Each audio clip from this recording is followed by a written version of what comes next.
Pregnancy ಮತ್ತು delivery ಆದಮೇಲೆ ನಿಮ್ಮ ನೋವು ಜಾಸ್ತಿ ಅನಿಸ್ತಾ ಇದೆಯಾ? ಗಟ್ಟಿ ಜಾಗದ ಮೇಲೆ ಕುಂತ್ರೆ ನೋವು ಹೆಚ್ಚಾಗ್ತಾ ಇದೆಯಾ? ನಡೆದಾಡಿದ್ರೆ, ಕೂತು ಎದ್ರೆ, ಬಗ್ಗಿದ್ರೆ ನೋವು ಅನಿಸ್ತಾ ಇದೆಯಾ? ಇದಕ್ಕೆಲ್ಲ ಕಾರಣ ನೀವು ಅನ್ಕೊಂಡಿರೋ ಹಾಗೆ ಸ್ಪೈನಲ್ ಅನಸ್ತೇಷಿಯಾ ಅಥವಾ ಆಪರೇಷನ್ ಟೈಮಲ್ಲಿ ಮಾಡಕ್ಕೆ ನಿಮ್ಮ ಬೆನ್ನಲ್ಲಿ ಕೊಟ್ಟಿರೋ ಇಂಜೆಕ್ಷನ್ ಅಲ್ಲ. ಇದು SI ಜಾಯಿಂಟ್ ಇಂದ ಬರೋ ನೋವು. ನಿಮ್ಮ ಡೆಲಿವರಿ ಟೈಮಲ್ಲಿ ಮತ್ತು ಪ್ರೆಗ್ನೆನ್ಸಿಯ 9ನೇ ತಿಂಗಳಲ್ಲಿ ನಿಮ್ಮ ಮಗುವಿನ ತಲೆ SI ಜಾಯಿಂಟ್ ಮೇಲೆ ಹೆಚ್ಚು ಒತ್ತಡ ಊರೋದ್ರಿಂದ ಅಲ್ಲಿ ಇನ್ಫ್ಲಮೇಷನ್ ಸ್ಟಾರ್ಟ್ ಆಗಿ ನೋವು ಶುರುವಾಗುತ್ತೆ. ಇದು ಯೂಶುವಲಿ ಬಿಸಿ ಶಾಖ ಪಡೆಯೋದ್ರಿಂದ ನೋವು ಕಡಿಮೆ ಆಗುತ್ತೆ. ಆದರೆ ಇನ್ಫ್ಲಮೇಷನ್ ಜಾಸ್ತಿ ಇದ್ದಲ್ಲಿ ನೋವು ಹಾಗೆ ಉಳಿದ್ಬಿಡುತ್ತೆ.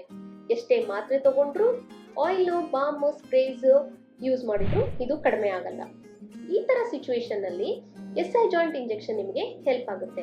ನಾವು ನಿಮಗೆ SI ಜಾಯಿಂಟ್ ಇಂಜೆಕ್ಷನ್ ಸ್ಕ್ಯಾನಿಂಗ್ ಮುಖಾಂತರ ಅಕ್ಯುರೇಟ್ ಆಗಿ ನಿಮಗೆ ಕಾಣೋ ತರಾನೇ ಇಂಜೆಕ್ಷನ್ ಮಾಡಿ ನಿಮ್ಮ ನೋವನ್ನ ಕಡಿಮೆ ಮಾಡ್ತೀವಿ. ಇಂಜೆಕ್ಷನ್ ಮಾಡಿದ ತಕ್ಷಣನೇ ನಿಮ್ಮ ನೋವು ಕಡಿಮೆ ಆಗುತ್ತೆ, ಯಾವುದೇ ಸೈಡ್ ಎಫೆಕ್ಟ್ ಇರುವುದಿಲ್ಲ.